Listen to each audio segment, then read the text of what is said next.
Captain Jake Morrison wiped sweat from his forehead as he checked the cargo manifest for the third time. The transport ship Aurora's Dream was packed full of medical supplies and food, bound for the colony on Titan Base. It was just another routine run through human space, the kind of job that paid the bills but never made headlines. The bridge was quiet except for the steady hum of the engines. Jake had been flying cargo ships for 12 years now, ever since he left the human navy after the Proxima incident. That mess had cost him his military career and left a bitter taste in his mouth about politics and alien relations. His communication officer, Tony Miller, suddenly sat up straight in his chair. "Captain, we're getting an emergency broadcast from Earth. It's coming through on all frequencies." Jake frowned. Emergency broadcasts were rare, and when they came, they usually meant trouble. "Put it through the main speakers." The voice that filled the bridge belonged to President Rebecca Stone. Her tone was grave and measured, but Jake could hear the anger underneath her words. "Citizens of human space, I am speaking to you today about a decision that will affect every man, woman, and child in our colonies. The Galactic Council has voted to ban humanity from building or operating any military vessels. This ban is effective immediately." Jake felt his stomach drop. Around the bridge, his small crew exchanged worried glances. The president continued. "The council claims this is necessary for galactic peace. They say humans are too aggressive, too dangerous to be trusted with warships. They point to the Proxima incident as proof that we cannot control ourselves." Tony shook his head in disgust. "That's garbage, Captain. The Proxima thing wasn't even our fault. Those pirates attacked first."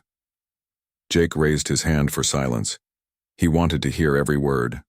"From this day forward, any human military vessel found in operation will result in immediate sanctions against Earth and all human colonies. Our trade routes will be cut off. Our food shipments will be stopped. Our people will starve." The president paused, and when she spoke again, her voice was thick with emotion.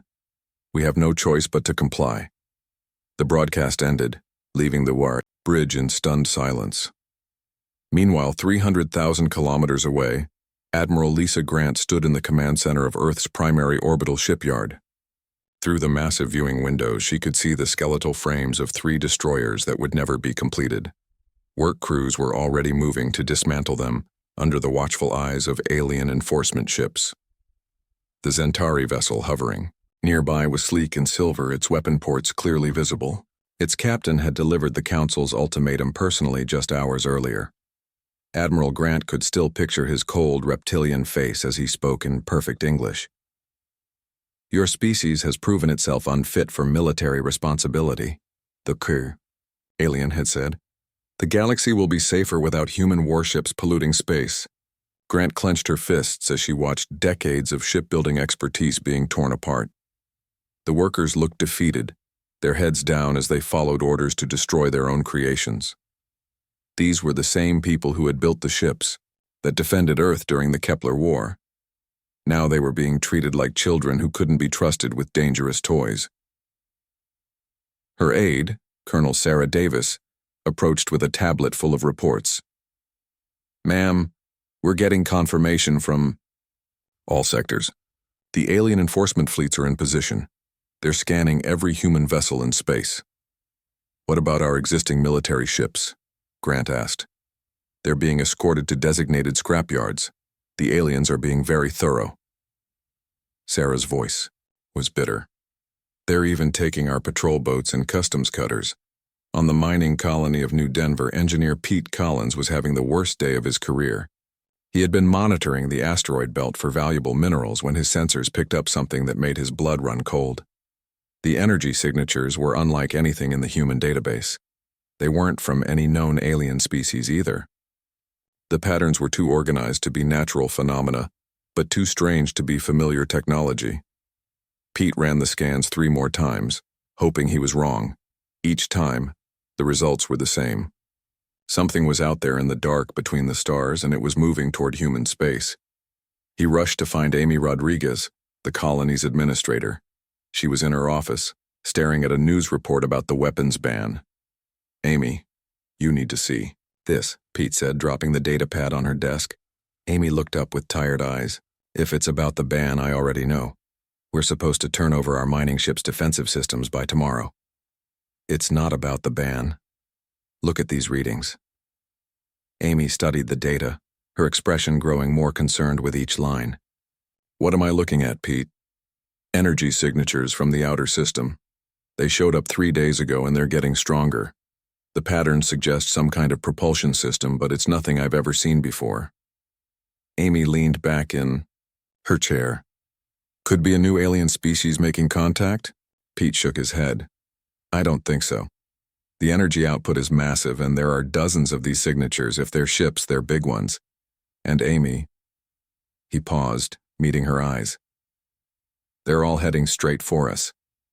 Back on Earth, President Stone sat alone in her office after the broadcast. The weight of the decision pressed down on her shoulders like a physical burden. She had just agreed to leave humanity defenseless in a galaxy full of unknowns. Her chief of staff knocked and entered without waiting for permission. Madam President, we're getting reports from the outer colonies. Some kind of unusual activity in deep space. Stone looked up. What kind of activity? Unknown energy signatures. The reports are scattered, but they're all saying the same thing. Something big is moving out there.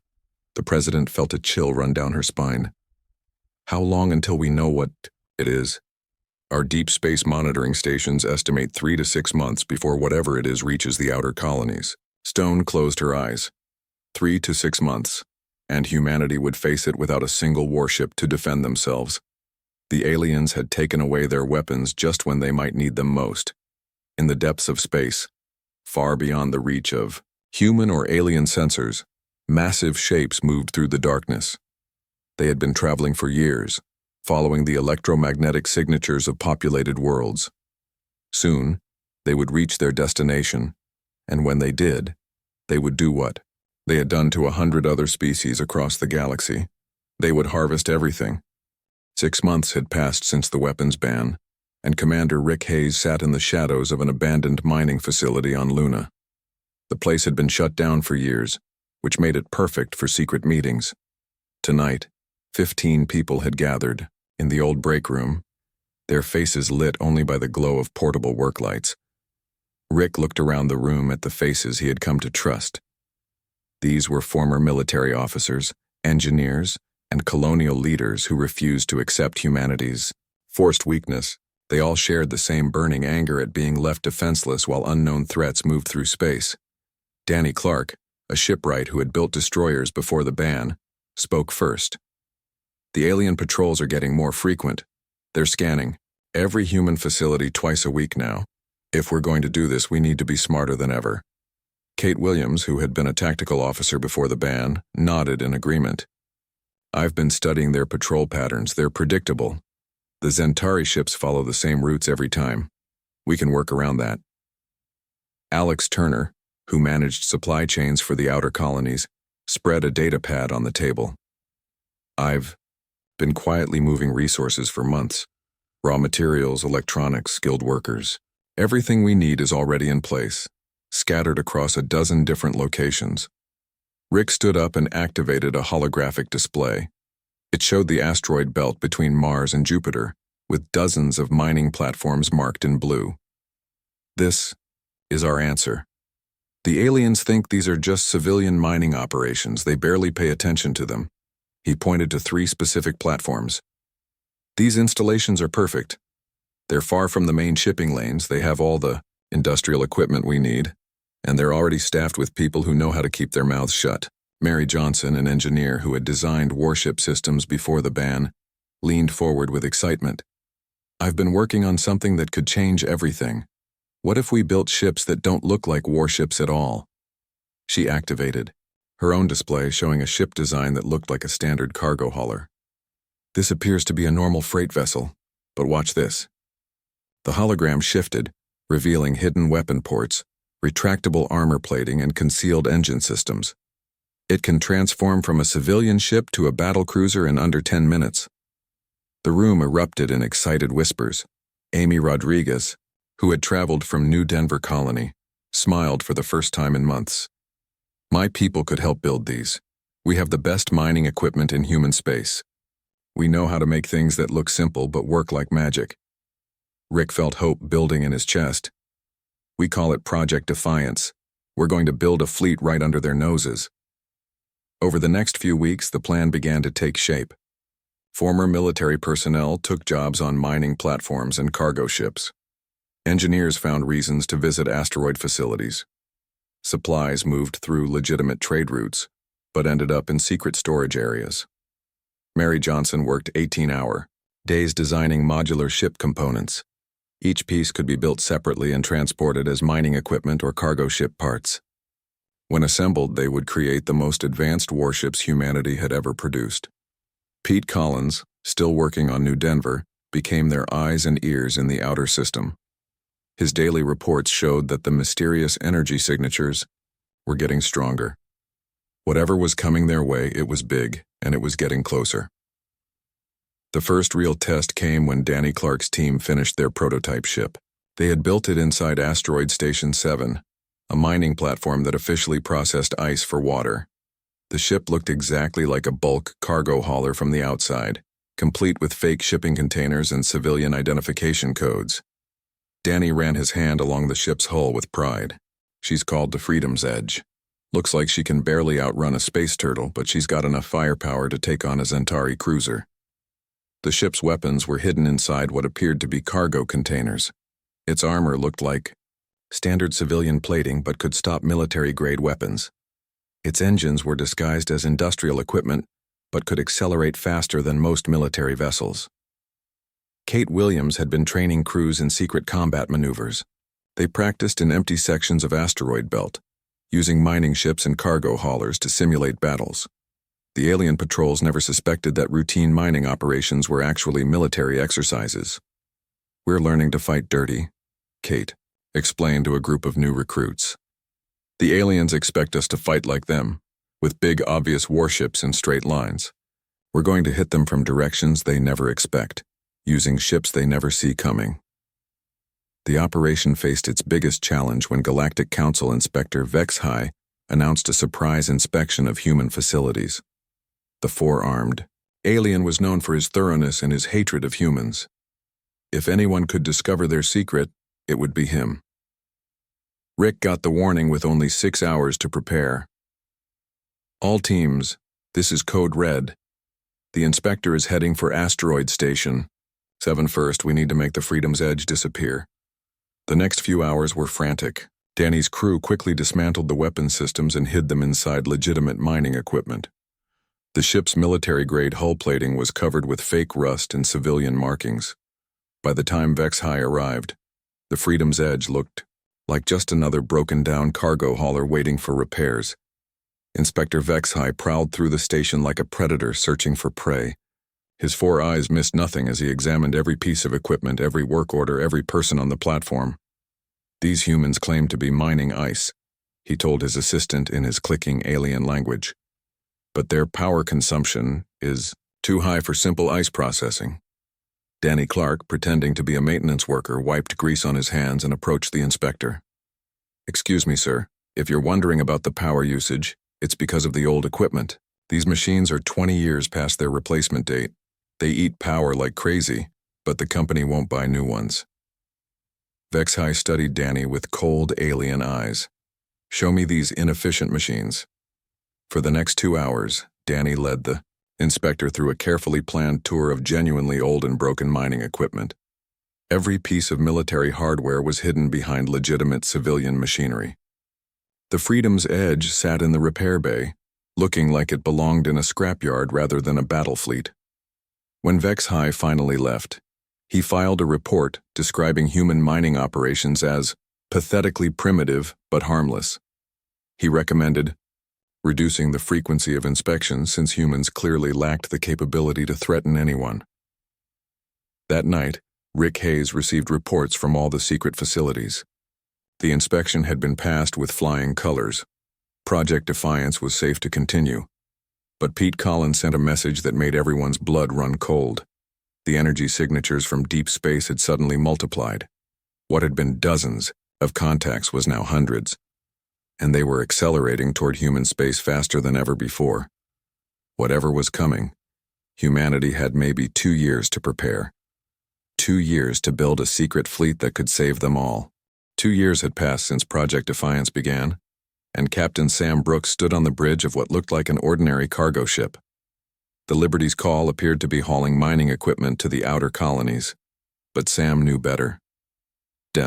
Beneath fake cargo containers and civilian plating was one of the most advanced warships humanity had ever built.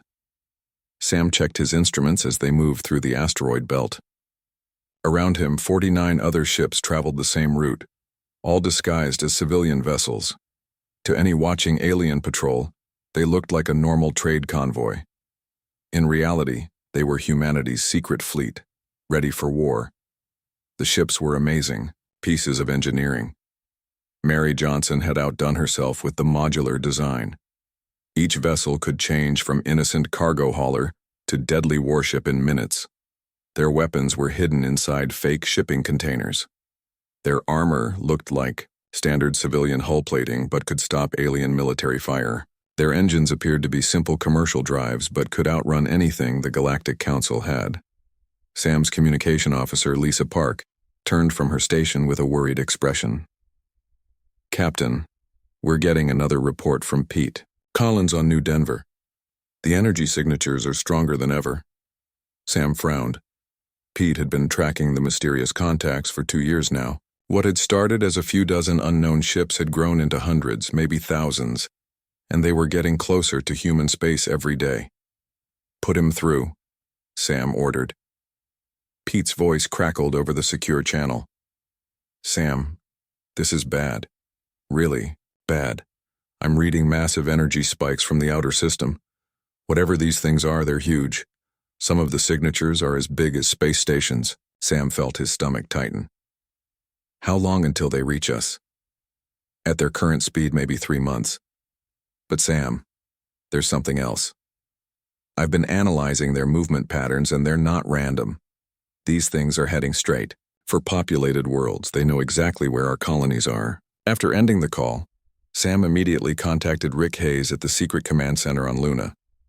The underground facility had grown into a proper military headquarters, complete with tactical displays and communication arrays hidden beneath fake mining equipment. Rick's face appeared on Sam's screen, looking tired but determined. "I heard Pete's report. We need to warn the Galactic Council about this threat." Sam shook his head. "Do you really think they'll listen to us? We're the dangerous humans, remember? They think we make up threats to justify building weapons." But Rick was already making the call. An hour later, he sat across from Counselor Zethron, a tall alien with blue skin and 6 arms. The meeting took place in the Council's Earth Embassy under heavy security. "Counselor, we have evidence of a massive fleet approaching human space," Rick said, sliding a data pad across the table. "These energy signatures don't match any known species. We believe they represent a serious threat to all life in this sector."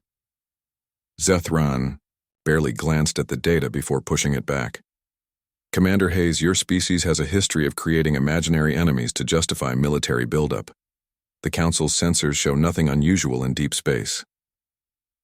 "Your sensors aren't looking in the right places," Rick insisted. "These ships are using some kind of stealth technology. Our mining operations in the outer system can detect them because we're closer to their position." The alien's expression grew cold. "Are you suggesting that primitive human equipment is superior to Council technology? That is both impossible and insulting." Rick left the meeting feeling frustrated and angry. The aliens were so convinced of their own superiority that they couldn't imagine being wrong about anything. They would rather ignore a real threat than admit humans might know something they didn't. 3 weeks later, the first human colony went silent. New Horizon was a small settlement on the edge of human space, home to 50,000 colonists who mined rare metals from nearby asteroids. One day, their daily communication check-in simply stopped. No distress signal, no emergency broadcast, just silence. Captain Jake Morrison, now commanding the disguised battleship New Horizons Revenge, led the investigation. His ship looked like a medical supply transport, complete with fake Red Cross markings. But hidden beneath its peaceful appearance were enough weapons to level a city. What Jake found at New Horizon made his blood run cold. The colony was gone. Not destroyed, not damaged, just gone. The entire settlement had been stripped down to bare rock. Every building, every person, every piece of metal had vanished. Only strange burn marks on the asteroid's surface showed that anything had ever been there. Jake's science officer, Dr. Mike Chen, studied the readings with growing horror. "Captain, these energy traces don't make sense. It's like something absorbed everything organic and metallic, leaving only worthless rock behind." "Absorbed how?" Jake asked. "I don't know. The residual energy suggests some kind of molecular breakdown process. Whatever did this literally ate the colony." Jake immediately sent his report to the Secret Fleet Command. Within hours, scout ships, disguised as cargo haulers, were racing toward the outer colonies to check on other settlements. The news got worse quickly. 2 more colonies had gone dark in the past week. The pattern was always the same: complete disappearance of all organic and metallic materials. The attackers left no survivors, no witnesses, and no clues except for strange energy traces. Sam Brooks gathered his ship captains for an emergency meeting on Asteroid Station 7. The conference room was packed with men and women who officially commanded cargo ships and mining vessels but actually led humanity's only military force. "The threat is real and it's here," Sam announced. "Whatever these things are, they're systematically destroying human settlements." The Galactic Council still refuses to believe the reports. Kate Williams, now serving as Fleet Tactical Coordinator, activated a holographic display showing the outer colonies. Red X marks indicated the settlements that had vanished. The attack pattern suggests they're working their way inward. At this rate, they'll reach the major colonies within 2 months. Danny Clark, who had been upgrading the fleet's weapon systems, spoke up. "Our ships are ready for combat. We've got 50 vessels that can transform from civilian to military configuration in under 10 minutes, but we still don't know what we're fighting."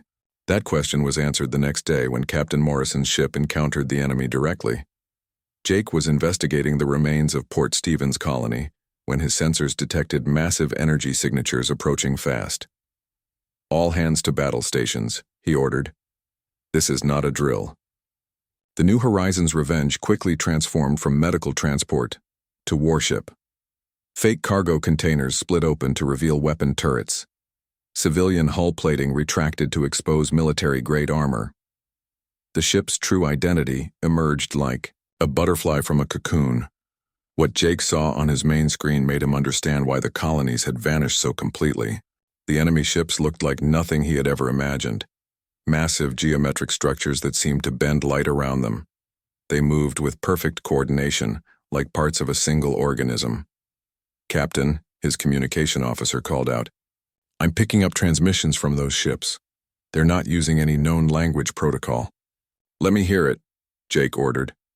The bridge filled with a sound like metal grinding against metal, punctuated by electronic pulses that hurt to listen to.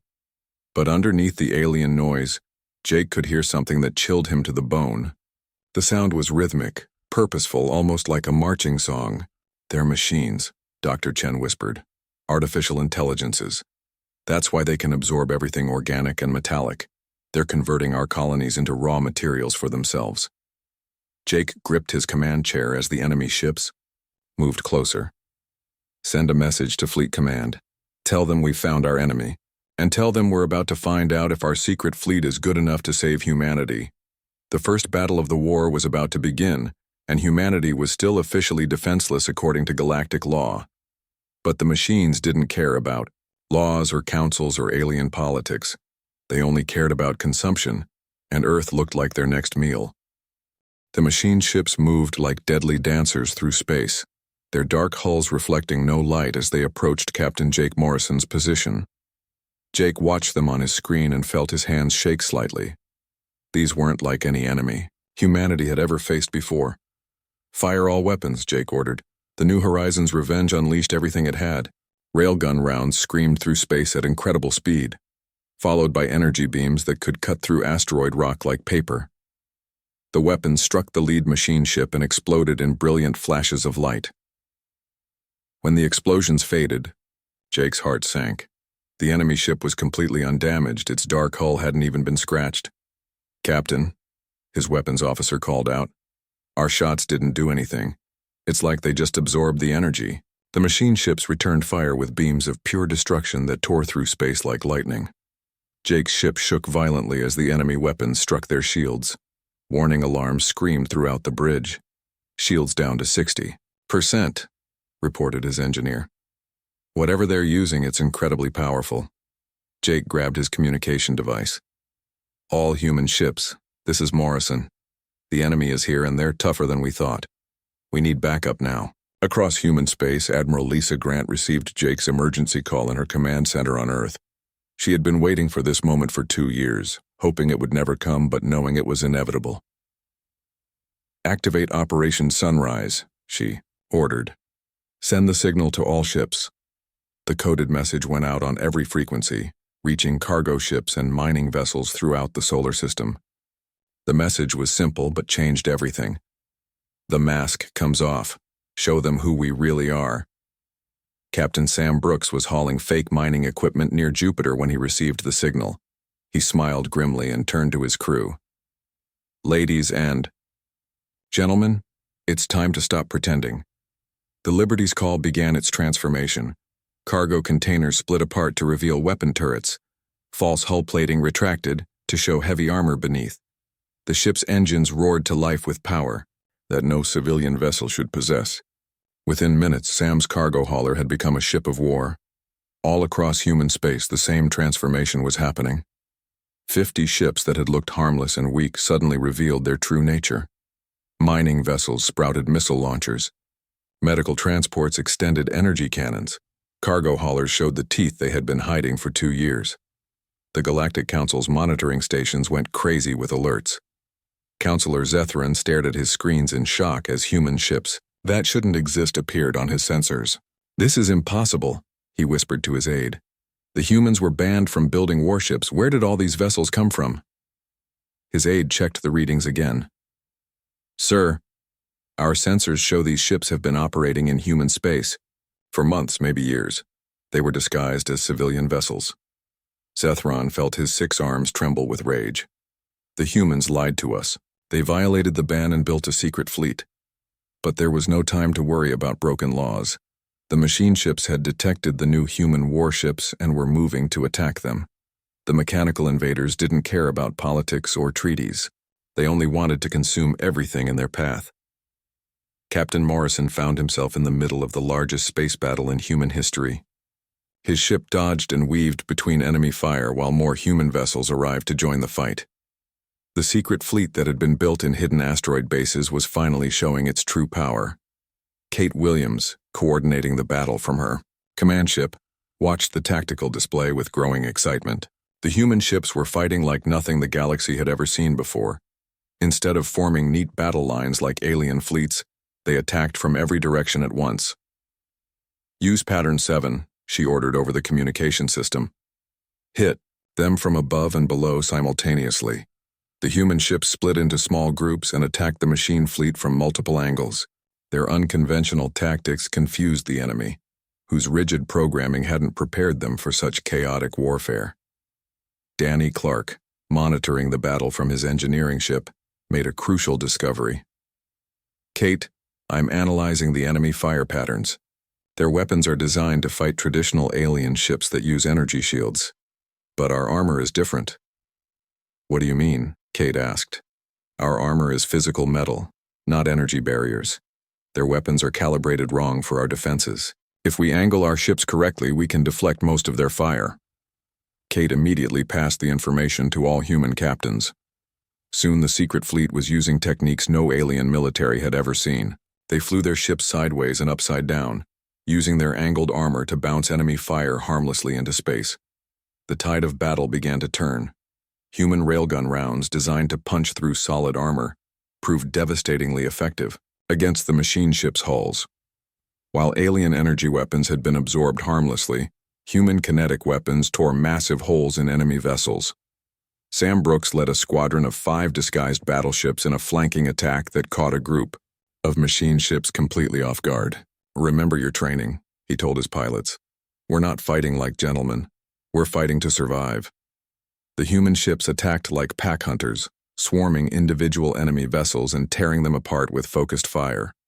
It was brutal, efficient, and completely unlike the formal combat styles preferred by other galactic species. Admiral Grant watched the battle reports from Earth and felt pride swelling in her chest. The secret fleet was performing better than anyone had dared hope, but she also knew this was just the beginning. "Ma'am," her communication officer reported, "we're receiving surrender requests from Galactic Council ships in the outer system. The machines are destroying them faster than they can retreat." Grant made a decision that changed everything. "Send our ships to assist Council forces. We may have our differences, but we won't let them be slaughtered." Human ships that had been hiding their identity for years suddenly appeared next to alien vessels under attack by the machines. The same humans who had been banned from having weapons were now saving the lives of those who had banned them. Counselor Zethran found himself aboard a damaged Council cruiser, watching human warships drive off the machine attackers who had been about to destroy his vessel. The irony was almost too much to bear. "Sir," his communication officer said quietly, "the human fleet commander is requesting to speak with you." On his screen appeared the face of Admiral Grant, the woman he had dismissed as a primitive military leader just months before. "Counselor," Grant said simply, "we can argue about broken laws later. Right now we have a galaxy to save. Will you work with us?" Zethran looked at his damaged ship, then at the human vessels forming a protective screen around his fleet. Pride warred with necessity in his mind, but the choice was clear. "Admiral Grant," he said formally, "the Galactic Council accepts your assistance. The alliance was born in the fire of battle, forged by necessity and desperation. But it was only the beginning. The main machine fleet was still coming, and Earth itself would soon be under attack. The real test of humanity's secret weapons was yet to come." The alarm bells rang throughout Earth's orbital defense stations as the largest machine ship anyone had ever seen appeared on the edge of the solar system. Admiral Lisa Grant stared at her tactical display in horror. The enemy command vessel was the size of a small moon, bristling with weapons that could destroy entire fleets. "Ma'am," her aide reported, "long-range scans show it's heading straight for Earth. At current speed, it will arrive in 6 hours. Grant felt the weight of humanity's survival pressing down on her shoulders. Every human warship in the secret fleet was already damaged from the fighting in the outer colonies. The Galactic Council ships that had joined them were in even worse condition. Now they faced an enemy that could probably destroy them all. "Send the recall signal," she ordered. "Every ship we have, I want them here defending Earth." Captain Sam Brooks received the message while his ship limped away from a battle near Mars. The Liberty's call had taken heavy damage, but her engines still worked. Sam pushed his ship as hard as he dared, racing toward humanity's homeworld. All across the solar system, human ships were doing the same thing. Cargo haulers that had revealed themselves as destroyers, mining vessels that were actually cruisers, medical transports that carried enough firepower to level cities. The entire secret fleet converged on Earth for humanity's last stand. Captain Jake Morrison arrived first, his battle-scarred ship taking position near Earth's moon. Through his viewports, he could see the planet where humanity had been born. Green and blue and beautiful, completely defenseless against what was coming. "This is it," Jake told his crew. "If we lose here, there won't be anywhere left to run." The machine command ship entered the inner solar system like a moving mountain of death. Its dark hull absorbed all light, making it look like a hole in space itself. Smaller machine ships swarmed around it like angry insects, hundreds of them, ready to strip Earth bare. Admiral Grant stood in the command center of Earth's primary space station, watching the enemy approach. Around her, 50 human warships took defensive positions. They looked tiny compared to the massive machine vessel, but they were all humanity had. "Admiral," came a voice from her communication system. It was Counselor Zethran, speaking from his damaged council ship. "My remaining vessels are ready to fight alongside yours." Grant nodded gratefully.